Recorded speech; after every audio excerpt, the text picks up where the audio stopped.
Hey everybody, today I'm on a mission to convince you that sugar and HFCS or high fructose corn syrup are more the same than different. Can I do it? Stick around for the next 10 minutes and see if I can. My name's Karen Bentley. I'm the creator of the Sugar-Free Miracle Diet System and the 10-Day Sugar-Free Challenge and Warrior Nutrition. If you are interested in taking the 10-day challenge, check my description below. It's all in the description box. Okay, so let's get talking about sugar, table sugar, and HFCS. This is, table sugar. This is right out of my pantry. You probably have something that looks just like it. Pure cane granulated sugar, that's all we're talking about. And HFCS, how am I going to show you that? Because you can't buy it in a package in the grocery store like you can buy sugar. So I'm going to show you this dupe product. This is a dupe for maple syrup. It's Aunt Jemima Country Rich Home Style Syrup. It tastes just like maple syrup, but it isn't. It's HFCS. So one of the first major differences is that you can buy this on the grocery store shelf, and you can't buy this. So that's a difference. You can't cook with it. It only comes in products. Let's start by talking about what are the ingredients in these two substances. So we're going to see what sugar is made of and what HFCS is made of, and are they the same or are they different? Geez Louise, let's check it out. So sugar is two ingredients. What are they? It would be glucose. Everybody is pretty familiar with that. And fructose. Not everybody is familiar with that. So it's got two ingredients, one molecule of glucose, one molecule of fructose, and they're exactly equal, 50-50, 50-50, and they're bound together. So that's what sugar is made of. How about HFCS? What is it made of? Well, it depends on the recipe. There's two versions that are popular right now, HFCS 55 and HFCS 42, and those numbers refer to the amount of fructose in the product. When HFCS was first developed back in the 70s, the fructose content was much higher, hence the name, high fructose corn syrup, and now it's quite moderate. It's not that high at all. So it's really come down quite a bit. You might have been thinking that it was a lot more, but it isn't. The other thing you need to know about the formulas is that the manufacturer doesn't have to tell us which one it is. So I'm looking here at the ingredients of my maple syrup dupe, and it just says high fructose corn syrup. It doesn't say high fructose corn syrup 55 or 42. So I don't really know. My most educated guess is that it's going to be 55, but I don't really know, and they don't have to tell us. All right, so what are the ingredients in HFCS? Well, that would be glucose and fructose. Are these the same or are they different? Well, there's two differences. So depending on the formula that they're using, that's the amount of fructose. So there's either 55% fructose, which is a little more than sugar, or 42% fructose, which is a little less than sugar. The other difference about HFCS and sugar is that in sugar, these molecules are bound together, and in HFCS, these molecules are not bound together, which means that they process faster when they're inside of us. They digest and metabolize faster, which is not a good thing. We want to slow things down, not speed them up. So those are the two ingredient differences. They both have glucose and fructose, but different percentages, and the molecules are bound in this one and not bound in that one. All right, so we got the major differences out of the way. That way we know that the components are the same, but in different percentages. Different percentage. How about metabolism? How do glucose and fructose metabolize? Because they're going to metabolize exactly the same in both of these products. The difference is that glucose and fructose don't metabolize in the same way. And in fact, fructose doesn't even metabolize. Fructose goes straight to your liver where it is converted to triglycerides, which are fatty modules. And when fatty modules are floating around in your bloodstream, that prompts the production of cholesterol and It prompts the production of fat. So it's a fat whopper when you have triglycerides from fructose floating around. What about glucose? What happens with glucose? Glucose is metabolized and it comes back into your bloodstream as blood sugar, and then insulin is triggered. Your body makes insulin, which is an anabolic steroid. It makes the insulin to get the blood sugar out of your bloodstream and put it where it needs to go. So maybe it needs to go to your brain or your heart or other organs or your muscles so you can move, or maybe it goes into storage, which is fat. And insulin is the fat storing hormone. If your body is producing a lot of insulin from glucose, it's going to be impossible for you to lose weight because the hormonal message you're giving your body is to store, not release. So sugar and HFCS are the double whammy. With their two ingredients, glucose and fructose are both going to make you fat, and they both operate relatively the same way. So I'm going to put same. How about glycemic index? What's the glycemic index? Glycemic index is the measure of blood sugar that a food produces after you've digested it or processed it. So what's the glycemic index for sugar? Most people think it should be 100, but it's 65. Why isn't it 100? Glucose is 100, and sugar is half glucose and half fructose. So the fructose drives it down to 65.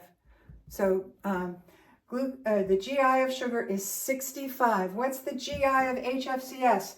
Well, it's going to be on a range because we have two recipes, right? We've got 42 and 55. So it's going to be on a range depending on the one you got. So it could be anywhere from 50 to 65. And so if it's got more fructose, it's going to have a lower glycemic index. And if it's got more glucose, it's going to have a higher glycemic index. That's how it works. The glycemic index is not a perfect tool because it doesn't measure fructose. It only measures glucose, but it's the only tool we have, so we're going to use it as best we can. Also, a lot of people get the glycemic index confused with the glycemic load. We're just going to talk about the glycemic index. If that's all you pay attention to, you are going to help yourself enormously. Don't let yourself get confused by these two terms. Just think about glycemic index. It's good enough. It'll take you where you need to go. All right, so we already have another major difference with HFCS. If you're getting the one with the higher percentage of fructose, it is going to have an influence on your glycemic index. It'll drive it down, but of course you're going to be making more of those triglycerides from the fructose. So, you know, that double whammy, right? All right, how about calories per teaspoon? We have 15 to 16. We have 15 to 16. How about calories per gram? We have 4. We have 4. And oh, by the way, this 4 is a magic number. 4 grams of added sugar is all your body can handle at any one time. So when you go to the grocery store, you want to look at the nutrition facts, and you want to look at the added sugars, and you want to see how many grams of added sugars there are in the product.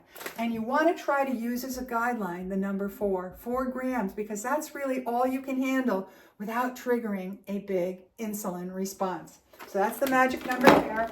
And they're both the same. How about taste? They both taste the same. You can't tell the difference if you have a soda made with sugar and a soda made with high fructose corn syrup. You can't tell the difference. They taste the same. What does sugar come from? Well, we know from this that it comes from cane, but it also comes from beets. If they're just using sugar to sweeten a drink or a product, they're probably using beets.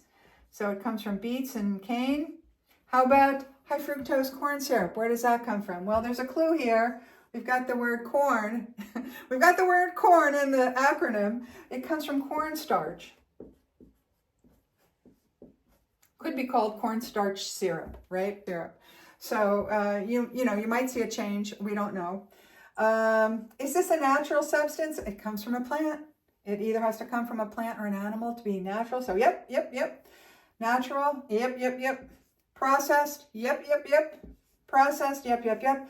And what's the rule of thumb with processed foods? They never end up being good for us with these sweetening agents, no matter what you're using, whether it's sugar or HFCS or agave syrup or anything else. 1 tablespoon per day as a rule of thumb. As a rule of thumb. Only on special occasions do more. All right, available. Sugar is so available. It's available in every kind of variety. So here I've got quick dissolve, super fine pure cane sugar. It has got exactly the same values. Here I've got sugar in the raw organic cane sugar. It's slightly less processed. It's a little bit brown. It's got slightly more nutrients, but exactly the same values. So it's going to have the exact same metabolic impact on you. How about HFCS? As I mentioned, no, it's going to come in products, typically in drinks. Sodas are a lot made with HFCS, and in products where they're trying to replace sugar. But HFCS has fallen into disrepute, and they often now proclaim that made with sugar, no HFCS. But as you can see, they're more similar than not, in my opinion. Alternative. Let's say you're looking for an alternative to sugar, and you don't want an artificial sweetener, and you don't want a sugar alcohol, and you don't like the taste of stevia or monk fruit. What the darn carn are you going to use? Well, I have an idea for you. Here's an idea. It is coconut palm sugar. Let me share the values with you of coconut palm sugar. Let me get my little cheat sheet out here so I don't get anything wrong. Coconut palm sugar. All right, so how many calories? 15. Very comparable. How many calories per gram? 3.5. Okay, no big deal. What are the ingredients? Is it sucrose and is it glucose and fructose? Yes, it has that, but it has 2 other ingredients. Also, it has sucrose, glucose, fructose, mannose. So it's got a lot more components in its ingredients. And what about the glycemic index? It is going to be 50 to 54. So this is a big difference.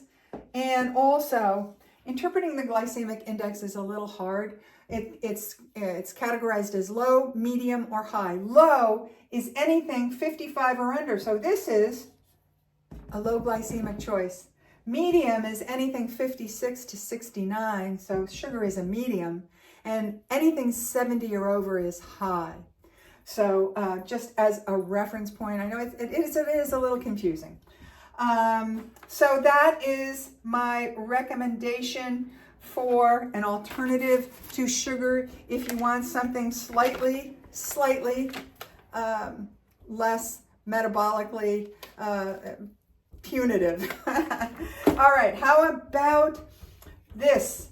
What is a good dupe for this? So, it is highly unlikely that I would ever, even though I don't eat sugar, so I would never buy this for myself, but I would never buy this for somebody in my household or a guest either. I would much rather give them the real thing, which is maple syrup. Maple syrup is a much better choice. It's much smarter to spend the extra 65 or 75 cents on the real thing than to buy this particular dupe. So let's just compare them, okay? So for maple syrup, again, I'm going to use my little cheat sheet. What's the maple syrup? Okay, so the maple syrup has 17 calories. Why does it have more calories? Because it's more viscous. It's viscous. And it has 4.6 calories per gram. Okay, so it's a little more there.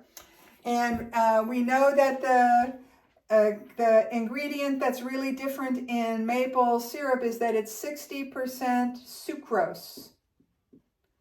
All right, so it's got a slightly different, it's got a different recipe.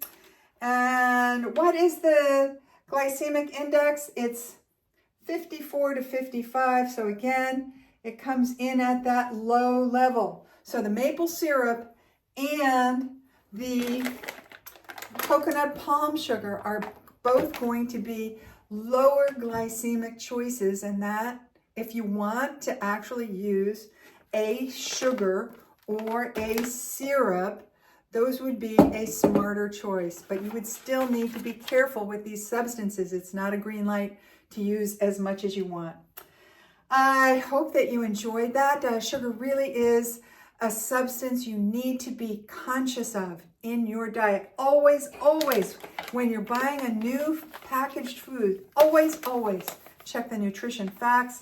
I always look at the serving size. I look at the calories for the serving size. I look at the added sugars, and I look at the ingredients. What are they giving me? Oftentimes, you'll be surprised at what is in the recipe in your food package. So those are the things that I check. I hope you found this helpful. If you did, you know what to do. Smash that like button and come back. Check out my 10-day challenge. If you'd like a free copy of my handy dandy chart, this isn't available on the internet and nobody else has made one. And this has every kind of sugar that's sold today. I am glad to share it with you. Send me an email. I have my email address in the description box below, and come back.